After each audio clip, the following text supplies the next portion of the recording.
வர 10 நிமிஷத்துல நீங்க ஃபைனான்ஸ் பத்தி எல்லாத்தையுமே தெரிஞ்சுக்க போறீங்க. பினான்சியல் டேர்ம்ஸ் உங்களுக்கு கேட்க ரொம்ப காம்ப்ளிகேட்டடா இருந்துச்சுன்னா இந்த வீடியோவை கடைசி வரைக்கும் பாருங்க. அதுவும் இது எல்லாமே ஆல்பபெட் ஆர்டர்ல நீங்க பார்க்க போறீங்க. So let's start. A for anyone. Anyone can do finance, anyone should do finance. நீங்க பிசினஸ்ல ஒர்க்ல grow ஆகுற மாதிரி பர்சனல் ஃபைனான்ஸ் அப்படின்றது நீங்க பணத்துல grow ஆகுறதுக்கு சமம். அதனால இது எல்லாருமே பண்ணிதான் ஆகும். B for budget. பட்ஜெட் போட்டாதான் உங்களால ஃபைனான்ஸ் ஸ்டார்ட் பண்ண முடியும். இதுதான் பர்சனல் ஃபைனான்ஸ் உடைய ஃபர்ஸ்ட் ஸ்டெப். இது இல்லைன்னா உங்களால எதுவுமே பண்ண முடியாது. பட்ஜெட் எப்படி போடணும்னு உங்களுக்கு தெரியலன்னா 50-30-20 ரேஷியோ ஃபாலோ பண்ணுங்க. உங்க சம்பளத்துடைய ஃபர்ஸ்ட் 50% எடுத்து அதை நீட்ஸ் கேட்டகரிக்கு ஒதுக்குங்க. இதுல உங்களுடைய வீடு ரெண்ட், கரண்ட், பெட்ரோல், சாப்பாடு, மத்த எக்ஸ்பென்சஸ் எல்லாமே இதுல அடங்கிடும். மீதி இருக்கிற 30% salary எடுத்து வான்ஸ் கேட்டகரிக்குள்ள போடுங்க. இதுல வீக்கெண்ட் ஒரு வாட்டி படத்துக்கு போறது, ஷாப்பிங் பண்றது, இந்த மாதிரி ஆசைக்கு பண்ற செலவுகள் அடங்கும். உங்க சேலரியோட லாஸ்ட் 20% எடுத்து சேவிங்ஸ் கேட்டகரிக்குள்ள ஒதுக்குங்க. இந்த பணத்தை தான் நீங்க சேமிச்சு இன்வெஸ்ட் பண்ண போறீங்க. மோஸ்ட்லி இதை ஃபாலோ பண்ணாலே பட்ஜெட்டிங்ல எல்லாமே அடங்கிடும். C for credit score. உங்களுக்கு பேங்க்ல லோன் அப்ரூவ் பண்ணுவாங்களா மாட்டாங்களான்னு இதை வச்சு தான் கண்டுபிடிப்பாங்க. சோ இதை நீங்க கண்டிப்பா மெயின்டைன் பண்ணி தான் ஆகணும். உங்க கிரெடிட் ஸ்கோர் நீங்க செக் பண்ணனும்னா உமங் கவர்மெண்ட் வெப்சைட்க்கு போய் பார்க்கலாம். சப்போஸ் நீங்க ஃபர்ஸ்ட் டைம் ரெஜிஸ்டர் பண்ணனும்னா ஜஸ்ட் உங்க போன் நம்பர் OTP போட்டாலே போதும், உங்களுக்கு அக்கவுண்ட் கிரியேட் ஆயிடும். இதுல கீழ check your CIBIL score click பண்ணீங்கனாலே உங்களுடைய கிரெடிட் ஸ்கோர் என்னன்னு ஈஸியா கண்டுபிடிச்சிடலாம். D for diversification. FD, gold, mutual fund, share market, land. Mostly மக்கள் இந்த 5 தான் சூஸ் பண்ணுவாங்க அவங்க பணத்தை போடுறதுக்கு. நீங்க இது எல்லாத்தையுமே பணத்தை பிரிச்சு போட்டீங்கன்னா உங்களுக்கு இது பாதுகாப்பா இருக்கும். E for emergency fund. கட்டாயமா சேர்த்து வைக்க வேண்டிய ஃபர்ஸ்ட் சேவிங்ஸ் உங்களுடைய எமர்ஜென்சி ஃபண்ட் தான். உங்களுடைய எமர்ஜென்சி ஃபண்ட் நீங்க கண்டுபிடிக்கணும்னா நீங்க மந்த்லி பட்ஜெட் போட்டிருப்பீங்க இல்லையா, இதுல லாஸ்ட் உங்களுக்கு ஒரு அமௌண்ட் வரும்ல, இதை into 6 பண்ணுங்க. இதுதான் உங்களுடைய எமர்ஜென்சி ஃபண்ட். இது ஈஸியா நீங்க வித்ட்ரா பண்ணிக்கிற மாதிரி ஒரு சேவிங்ஸ் அக்கவுண்ட்ல வச்சிருக்கணும். F for fixed deposit. எல்லாரும் சூஸ் பண்ற ஃபர்ஸ்ட் இன்வெஸ்ட்மெண்ட் ஆப்ஷன். இது ரொம்ப ஈஸி, நீங்க ரிசர்ச் பண்ண தேவையில்லை, இதுல ரிஸ்க் இருக்காது. உங்க பேங்க் ஆப்லயே நீங்க ஈஸியா ஸ்டார்ட் பண்ணிக்கலாம். ஆனா உங்களுக்கு FDல 40,000க்கு மேல ஒரு வருஷத்துக்கு இன்ட்ரெஸ்ட் வருதுன்னா உங்களுக்கு 10% TDS பிடிக்கப்படும். அதாவது 4,000 போய்ட்டு 36,000 தான் உங்களுக்கு கிடைக்கும். அதோட நீங்க லாங் டர்மா FDல மட்டுமே பணத்தை போட்டுக்கிட்டு இருக்கிறது இன்ஃப்ளேஷன் ஒரு கட்டத்துக்கு மேல இது ஓவர் டேக் பண்ணிடும். அதனால எல்லா பணத்தையுமே நீங்க FDல போடுறத விட மத்ததுலயும் டைவர்சிஃபை பண்றது ஒரு நல்ல பழக்கம்னு சொல்லலாம். G for gold. The most trustable investment option தான் எல்லா மக்களும் சூஸ் பண்ற ஒரு விஷயம்.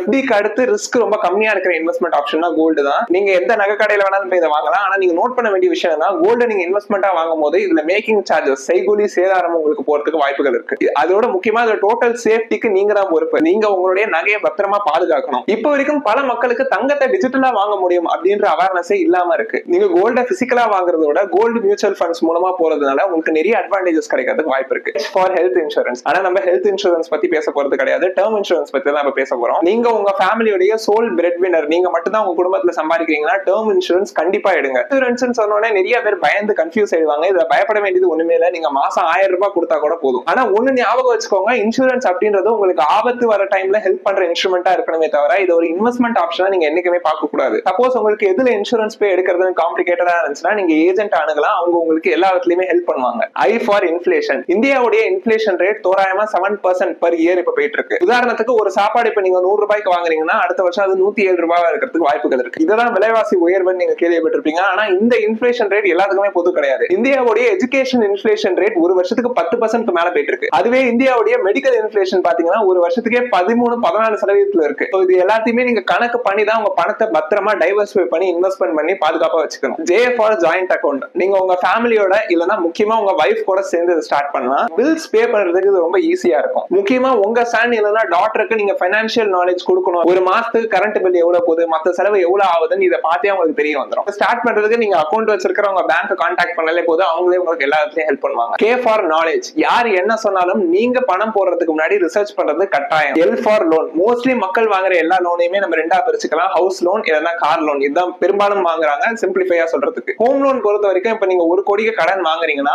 உங்களுக்கு பேங்க் கொடுக்குற இன்ட்ரெஸ்ட் ரேட் 8.5 அசீம் பண்ணி வச்சுக்கலாம். தோராயமா ஒரு மாசத்துக்கு நீங்க 70,000 ரூபாய் EMI கட்டுற மாதிரி இருக்கும். நீங்க 30 வருஷம் இந்த EMI கட்டி முடிக்கும் போது இந்த வீடு உங்களுக்கு சொந்தமாயிடும். ஆனா நீங்க பேங்க் கொடுத்திருக்கிற மொத்த அமௌண்ட் பாத்தீங்கன்னா 2,76 lakhs. கிட்டத்தட்ட 3 மடங்கு அதிகமா நீங்க பேங்க் பே பண்ணிருக்கீங்க. அப்கோர்ஸ் 30 வருஷம் கழிச்சு அந்த வீடோட வேல்யூ நிச்சயமா இன்க்ரீஸ் ஆயிருக்கும். ஆனா இதுவே நீங்க 20 லட்சம் ரூபாய்க்கு ஒரு கார் லோன் வாங்குறீங்கன்னா ஒரு 5-6 வருஷம் EMI கட்டுவீங்க. முடிச்சதுக்கு அப்புறமா அந்த காரை நீங்க வித்தா கூட 20 லட்சம் ரூபாய்க்கு போகாது, கம்மியா தான் போகும். அதனால நீங்க என்னைக்குமே லோன் வாங்குறதுக்கு முன்னாடி ஒரு வாட்டிக்கு 10 வாட்டி யோசிச்சு டிசைட் பண்ணிக்கோங்க. M for mutual funds. Mutual ஃபண்ட்ஸ்னா என்னன்னு தெரியாமலே அதுல ரிஸ்க் இருக்குன்னு மட்டும் மக்கள் எல்லாருக்குமே தெரியும். ஏன்னா அந்த அட்வர்டைஸ்மெண்ட் நம்மள காலங்காலமா அப்படிதான் பழக்கி விட்டுருக்கு. மியூச்சுவல் ஃபண்ட்ஸ்ன்றது பேசிக்கா ஷேர் மார்க்கெட் தான். நீங்க ஷேர் மார்க்கெட்ல பணம் போடுறீங்கன்னா ஆப்பிள், மைக்ரோசாஃப்ட் இந்த மாதிரி கம்பெனி ஸ்டாக் வாங்குவீங்க. ஆனா மியூச்சுவல் ஃபண்ட்ல நீங்க பணம் போட மாட்டீங்க. உங்களுக்கு பதிலா உங்க பணத்தை சேர்த்து ஃபண்ட் மேனேஜர் தான் உங்க பணத்தை முதலீடு பண்ணுவாரு. இதுல நீங்க தனியா ஒரு கம்பெனில இன்வெஸ்ட் பண்றதை விட ஒரு ரேஞ்ச் ஆஃப் கம்பெனிஸ்ல உங்களால இன்வெஸ்ட் பண்ண முடியும். N for NPS national pension scheme. என்பிஎஸும் பேசிக்கா மியூச்சுவல் ஃபண்ட்ஸ் மாதிரி தான். இதுலயும் நீங்க இந்தியன் மார்க்கெட்ல தான் பணம் போடுவீங்க. இதுலயும் உங்க அமௌண்ட்டை நீங்களே டிசைட் பண்ணிக்கலாம். இதுல உங்களுக்கு டாக்ஸ் பெனிஃபிட் நிறைய கிடைக்கிறதுக்கு வாய்ப்பு இருக்கு. ஆனா இதுல நீங்க தெரிஞ்சுக்க வேண்டிய விஷயம் என்னன்னா, இது ரெண்டா பிரிக்கலாம். 60 வயசு உங்களுக்கு ஆறதுக்கு முன்னாடியே நீங்க பணம் எடுக்கிறதுக்கும் 60 வயசு ஆனதுக்கு அப்புறம் நீங்க பணம் எடுக்கிறதுக்கும் வேற வேற மாதிரி ரூல்ஸ் இருக்கும். அதுவும் உங்களுக்கு 60 வயசு மேல ஆயிட்டாலும் உங்களால ஃபுல்லா பணத்தை வித்ட்ரா பண்ண முடியாது. பாதி உங்களுக்கு ஃபுல்லா கிடைச்சிரும், மீதி மாசம் மாசம் உங்களுக்கு இன்ஸ்டால்மெண்டா வரும். சப்போஸ் நீங்க இடையிலேயே அதை நிறுத்திக்கணும், வித்ட்ரா பண்ணிடணும் அப்படின்னு நினைச்சாலும் பண்ண முடியும். ஆனா கம்பேரிட்டிவ்லி கொஞ்சம் காம்ப்ளிகேட்டடா இருக்கும். நீங்க இதை ஸ்டார்ட் பண்ணணும்னா ENPS வெப்சைட்டுக்கு போனாலே போதும். நீங்க எது மூலமா ஸ்டார்ட் பண்ணலாம்னு சொல்லிட்டு அதுல பார்த்தாலே உங்களுக்கு தெரிஞ்சிடும். Go for 1 crore. என்னைக்குமே 1 crore தான் உங்களுடைய இன்வெஸ்ட்மெண்ட் டார்கெட்டா இருக்கணும். ஏன்னா என்னைக்கு உங்களுக்கு 1 கோடி வந்துருச்சோ அதுக்கப்புறம் உங்க பணம் ஈஸியா மல்டிப்ளை ஆரம்பிச்சிடும். என்னைக்குமே 1 கோடி உங்களுக்கு வந்து சேர்க்கறதுக்கு தான் உங்களுக்கு நிறைய வருஷம் டைம் ஆகும். சப்போஸ் உங்ககிட்ட ஏற்கனவே 1 crore வரைக்கும் இன்வெஸ்ட் பண்றதுக்கு மணி இருந்துச்சுன்னா எங்களை கான்டாக்ட் பண்ணுங்க. P for PF. இத PPF னு சொல்வாங்க, பேசிக்கா பப்ளிக் ப்ராவிடென்ட் ஃபண்ட். இது ஒரு லாங் டர்ம் சேவிங் ஸ்கீம். இதுல நீங்க தெரிஞ்சுக்க வேண்டிய ஒரே விஷயம் 15 இயர்ஸ் அப்படின்றத நீங்க ஃபிக்ஸ் பண்ணிக்கணும். 15 இயர்ஸ் கழிச்சு தான் உங்களால வித்ட்ரா பண்ண முடியும். அஃப்கோர்ஸ் 7 வருஷத்துக்கு மேலேயே உங்களால பார்ஷியலா வித்ட்ரா பண்ணிக்க ஸ்டார்ட் பண்ண முடியும். PFல உங்களுக்கு முக்கியமா 2 பெனிஃபிட் இருக்கு. ஒன்னு, உங்க PF வச்சு உங்களால லோன் வாங்க முடியும். ரெண்டாவது, இதுல உங்களுக்கு ரிஸ்க் கிடையாது. ஏன்னா இதுல உங்களுக்கு 7.1% ஃபிக்ஸட் இன்ட்ரெஸ்ட் ரேட் கொடுத்திருக்காங்க. ஆனா இதுல இருக்கிற முக்கியமான பிரச்சனை, உங்களால இடையில வித்ட்ரா பண்ணனும்னா ரொம்ப கஷ்டம். Q for question. உங்களுக்கு ஃபைனான்ஸ் ரிலேட்டடா என்ன ஒரு டவுட்டா இருந்தாலும் கீழ கமெண்ட் செக்ஷன்ல போடுங்க, நாங்க எல்லாத்தையுமே கிளியர் பண்ணுவோம். R for risk. இன்வெஸ்ட்மென்ட் வந்தாலே ரிஸ்க் இருக்கு. நீங்க FD தவிர்த்து கோல்ட்ல கூட உங்களுக்கு ரிஸ்க் வரதுக்கு வாய்ப்பு இருக்கு. ஆனா இதுவே நீங்க லாங் டர்மா, அதாவது 7 வருஷத்துல இருந்து ஸ்டார்ட் பண்ணி 10 வருஷம் 15 வருஷம் 20 வருஷம் நீங்க முதலீடு பண்ணும்போது உங்களுக்கு நல்ல ரிட்டர்ன்ஸ் கிடைக்கிறதுக்கு தான் நிறைய வாய்ப்புகள் இருக்கு. S for SIP.